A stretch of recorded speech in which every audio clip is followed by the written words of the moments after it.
کسی نے سوال کیا کہ آزمائش کا سلسلہ بہت طویل چل رہا ہے، مطلب یہ بہت حالات سے ہم گزر رہے ہیں، اور اس میں انہوں نے لکھا کہ اکثر جو ہے امی ہمت ہار جاتے ہیں، چونکہ ایسا لگتا ہے کہ کیا اتنے ہم گناہ گار ہیں کہ کوئی بھی ادا اللہ تعالیٰ کو ہماری پسند نہیں آ رہی، اور پھر ایسے حالات کو بچے خوشگوار کرنے کی کوشش کرتے ہیں، لیکن وہ لکھ رہے ہیں کہ اس صبر کو توڑنے والے بہت سارے لوگ ہیں جو آگے صبر کو توڑ دیتے ہیں کہ بھائی تمہارا کچھ نہ کچھ ہے فلاں ہے، تو ایسے حالات میں ہم کیا کریں، اور اس سے دل ٹوٹ جاتا ہے۔ دیکھیے سب سے پہلی چیز یہ، لا یکلف اللہ نفسا الا وسعها، اللہ کسی کو اس کے طاقت سے زیادہ نہیں آزماتا ہے، تو جو آزمائش سے آپ گزر رہے ہیں وہ آپ کے برداشت سے زیادہ نہیں ہے، اس بات کو آپ سمجھ رہے۔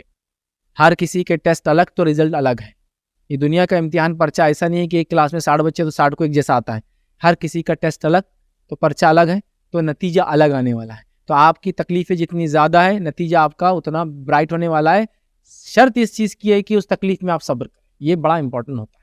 صبر کا دامن چھوٹا اور آزمائش میں جزا فضا ہوئی، چاہے کسی کے بہکانے سے، شیطان کے بہکانے سے، پڑوسیوں کے بہکانے سے، رشتہ داروں کے، آپ نے اجر کو کھو دیا۔ تو میں یہ کہوں گا ڈٹ جائیے، اڑ جائیے، رک جائیے، صبر کو تام لیجیے، شکر گزاری کیجیے اسی حالت میں، اور ایک دم جس کو بولیں گے استقامت، جم جائیے اس چیز کے اوپر، اور استقامت رہ کر آپ آگے بڑھتے رہیے۔ اللہ تعالیٰ انشاءاللہ عزیز بہترین راستے نکالیں، بہترین۔ آج اب میں چونکہ میں تو اب کئی زمانے سے لوگوں کو دیکھتا ہوں، تقریباً 2001 سے میں اس کام سے جڑا ہوں، تب میری شادی بھی نہیں ہوئی تھی، لیکن تب سے میں لوگوں کو مانیٹر کرتا ہوں، لوگوں کی زندگیوں کو دیکھتا ہوں، تو کئی لوگ تب بھی آئے تھے بچی کی شادی نہیں ہو رہی، حالات صحت کے وجہ سے، پیسے نہیں ہیں، کلر کم ہیں وغیرہ، تو میں کہتا ابھی ویٹ کرو، جس کو آپ سمجھ رہے آپ کے لیے بہتر ہے وہ نہیں ہے، ویٹ کرو اور چلتے رہو آگے، صبر کرتے رہو، عمل کرتے رہو۔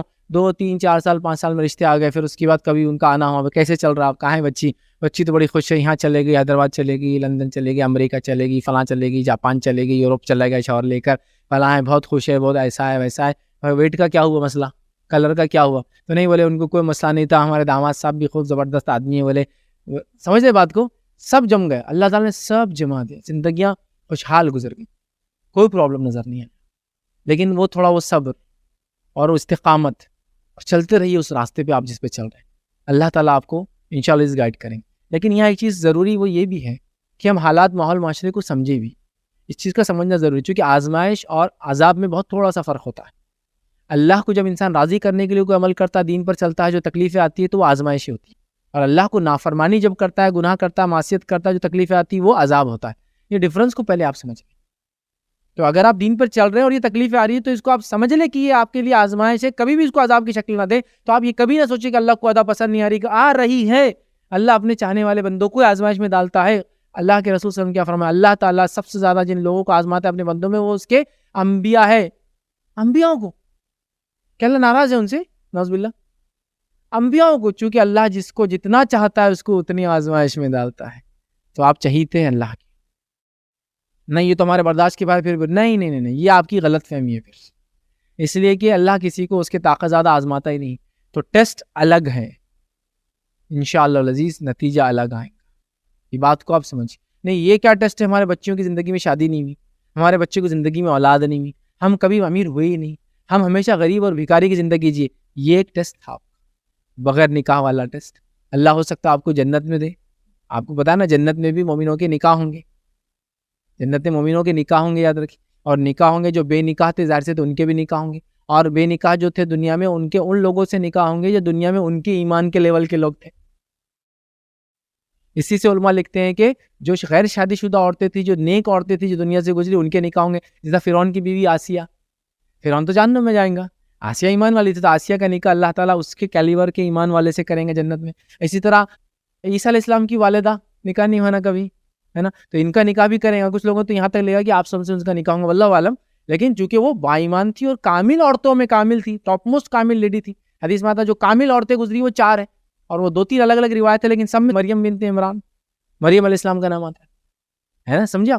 تو جو ایسی عورتیں تھی شادی نہیں ہوئی تو وہاں جنت میں ان کے کیلیبر کے ان کو شوہر ملنے والے ہیں، اور ایسی کئی عورتیں ہوں گی جو کافروں کے نکاح میں رہی ہوں گی، با ایمان ہوں گی، لیکن جیسا فرعون کی بیوی تھی، اور کئی اور ہوں گی، وہ سب اپنے لیول کی۔ تو آپ ایسا سوچیے کہ اگر اللہ، ایک مثال دے رہا ہوں میں آپ کو، ڈرا بھی نہیں رہا ہوں اور یہ نہیں بول رہا ہوں کہ ہمت ہار کے بیٹھ جائیے، میں ایک مثال دے رہا ہوں، تو اللہ وہاں کریں گا، دنیا میں اولاد نہیں ہوئی آپ کی اولاد کو، آپ پریشان تھے، اس کو اولاد نہیں ہوئی، اللہ تعالیٰ اس کو آخرت میں اس کا بدلہ دیں گا کہ اس نے اتنی چاہت کی اولاد کے لیے، اللہ نے اس کے لیے آزمائش رکھی تھی. اس طرح اللہ نے آپ کو چاہا کہ آپ غربت میں زندگی گزاریں، تو ظاہر سی بات ہے غریب زندگی گزاریں گا جو دنیا میں، اس کو کیا فائدہ ہے. نبی اکرم صلی اللہ علیہ وسلم دعا کرتے تھے اللہ مجھے مسکین رکھ دنیا میں، میرا روز قیامت مسکینوں میں حساب کر.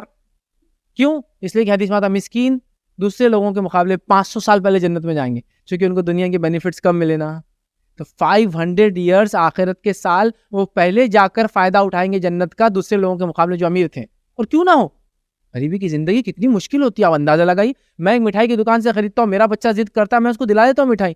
مٹھائیوں کی کیا قیمتیں، 400 500 800 1000 روپے کلو. لیکن یہ غریب کیسا کریں گا، وہ تو بازار سے جاتا نہیں اپنے بچے کو لے کے، بچہ ضد میں آ گیا تو میں کہاں سے دلاؤں گا اس کو مٹھائی.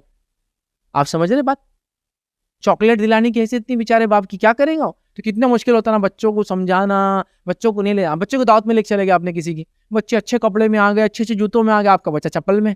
کتنا مشکل ہوتا نا بچوں کو سنبھالنا، سمجھانا، پھر ان کو تربیت دینا کہ بیٹا اللہ نے ان کو الگ رکھا، ہم کو الگ رکھا، ہم یہ لا سکتے ہیں، میری انکم اتنی. کتنا مشکل ہوتا. تو اللہ بینیفٹ دیں گا آخر. کیا بینیفٹ ملے گا؟ 500 ایئرس پہلے جاؤ جنت میں. تو بھائی فائدہ ہوا نا. اللہ تعالیٰ ناانصافی نہیں کیا آپ کے، 500 سال پہلے سے فائدہ اٹھائیں گے آپ جنت میں جا کے، کتنا فائدہ ہے نا. اور آپ کی دعا تھی مسکینوں کے لیے، خود آپ کہتے تھے مجھے مسکین نہ کرو، آپ نے بائی چوائس مسکینی کو اختیار کیا تھا. جبکہ اگر آپ اللہ کو دعا کرتے تو اللہ آپ کو دنیا کا سب سے مالدار انسان بناتا تھا، لیکن آپ نے بائی چوائس مسکینی کو اختیار کیا تھا، غربت کو. تو دیکھیے آپ نبی اکرم صلی اللہ علیہ وسلم کی زندگی گزارے، اور نبی اکرم صلی اللہ علیہ وسلم جتنی غربت کی زندگی گزاری آپ نہیں گزار رہیں گے، میں ایسا انشاءاللہ امید کرتا ہوں.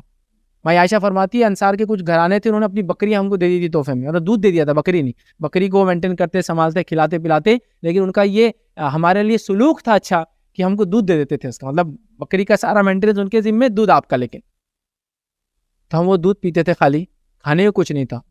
کیا غربت ہے نا. پتوں کو جلا کے کھایا جا رہا ہے. ایک صحابی فرماتے ہیں پتوں کو جلا کے کھاتے تھے، اور ہفتے میں ہم کو ایک بار بیت الخلا پیخانہ ہوتا تھا، اور ایسا ہوتا جیسے مینگنیاں نکلتی جانور کی. چونکہ کیا کرتے تھے، چمڑا یا پتے کو جلاتے تھے اور وہ راکھ کو پانی میں ڈال کے اس کو کھاتے تھے، کھانا نہیں تھا. آپ کو معلوم ہے بائک آؤٹ کر دیا تھا مکی والوں نے. میں نہیں سمجھتا ایسی زندگی ہم گزارے، ماشاءاللہ کچھ نہ کچھ کھا ہی لیتے ہیں، اچھا ہی کھا لیتے ہیں، سب کچھ کر ہی لیتے ہیں. غریب بھی ہے تو کسی کے پاس سے کھانا اچھا ہی آ جاتا ہے، سڑا ہوا کچھ نہ کچھ جی رہے، بڑا اچھا جی رہے بھائی. تو یہ زندگی آپ دیکھ لو. خوش، شادی نہیں ہوئی تو میں نے مثال دے دی، غریب ہے تو میں نے مثال دے دی، اولاد نہیں ہے تو میں نے مثال دے دی، صحت نہیں تھی آپ کی زندگی میں، بڑے پریشان رہے، بات صحت چلے گئی، مٹی ہو گئی صحت میری، یہ ہو گئی وہ ہو گئی. ٹھیک ہے، ٹیسٹ صحت جانے کا تھا نا، ریٹرنز ملنے والے.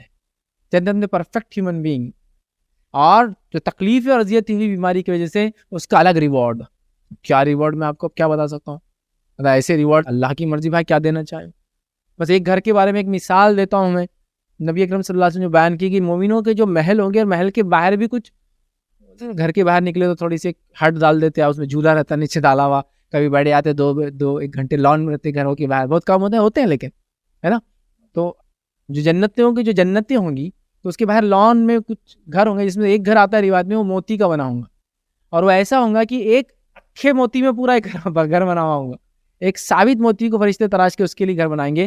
تو خالی ایک موتی کا بنا ہوا پورا گھر، تو خالی گھر کے باہر کا گھر ایک چھوٹا ٹہلتے گئے اور جا کے آ گئے. سمجھ رہے بات کو. جس جنت کی اینٹیں سونے کی اور چاندی کی ہو، جس کا گارا روایت میں آتا ہیروں کا اور الگ الگ قسم کے قیمتی پتھروں کا گارا، سمجھتے ہیں سیمنٹ اور ریتی جو ملا کے ڈالتے، وہ ہوں گا. اور جس کی دھول زعفران ہوں گی. یاد میں زعفران ہے جنت کے اندر، جو مٹی وہ زعفران ہے. زعفران کیا ہے تو وہ بہت سے لوگ بولنا پڑتا تیرلی زعفران ہے، سمجھتے ہیں نا. زعفران جو ہے بہت قیمتی چیز ہوتی ہے، بہت قیمتی چیز، مہنگی چیزوں میں سے، مہنگی اشیاء میں سے دنیا میں پائی جانے والی مہنگی اشیاء. 10 لاکھ 5 لاکھ روپے، 7.5 لاکھ روپے، 10 لاکھ روپے کلو اچھی والی ملتی ہے، 20 لاکھ روپے کلو بھی. وہ ایک پھول کے اندر کا پتے آتے نا، وہ حصہ ہوتا ہے، وہ نکلتا ہے، وہ اس کے بڑے فائدے. سمجھے آپ بات کو.